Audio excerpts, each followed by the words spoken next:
Good news! What's good Good news from Justin Trudeau, our Prime Minister of Canada. There will be no GST and HST for 2 months, starting on December 14 this year. Okay, not 2 years. Until next year, February 15 of 2025. And then, Dito kasi sa Canada, every time na bumili kami ng groceries or whatever, magbabayad kami ng GST na 7.5 something na percent. At yung HST, so lahat ng bibilhin namin ay, ang tax ay 15% niya, 15%. So, 14. 15 or 14, something like that. But, Justin Trudeau, our Prime Minister, announced na tatanggalin yung tax ngayong December hanggang February. Kasi, So there's no tax? yes! I'm buying everything. I'm buying so many things. You buy, You don't even know. It says toys. Okay, I will read the exemption. Okay? Tax-free. Prepared food, like yung mga in-order natin, di ba? Order. If you order something, then it's free tax. Vegetables or sandwiches. Restaurant. You know, restaurant. Oh, we're gonna be eating all the time. Restaurant, yes. Dine in or take out or diapers. Children's toy. Oh, Lego. Gundam. Is that free? Is that tax free? Yes. Oh, absolutely best. Such as board games, dolls, and video games, consoles, or books. Oh, what?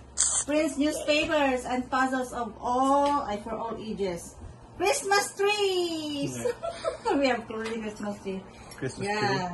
Say, with these exemptions of food in Canada will be essential tax-free. And then, I can see how Legos Two months, essential. Yeah. And they will call it, bibigyan tayo ng, how do you naman? Christmas gift. And there's one more.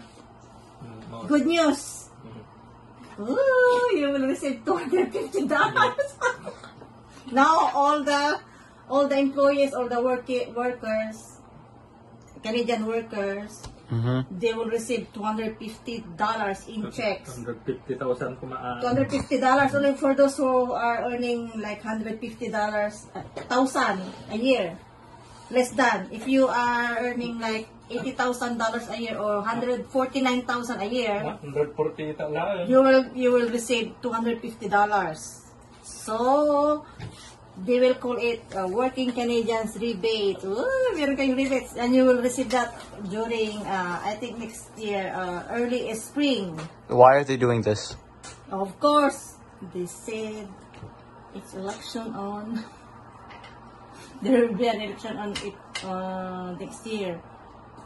So, the Liberal Party, like Justin Trudeau is the leader. So you're voting for him? They suggested this one. I don't know, maybe because people said that maybe because of elections. So I don't know. Propaganda. So ganyan po dito sa Canada. Mahal ang bilhin kasi kaya magkakaroon ng mga benefits na naman.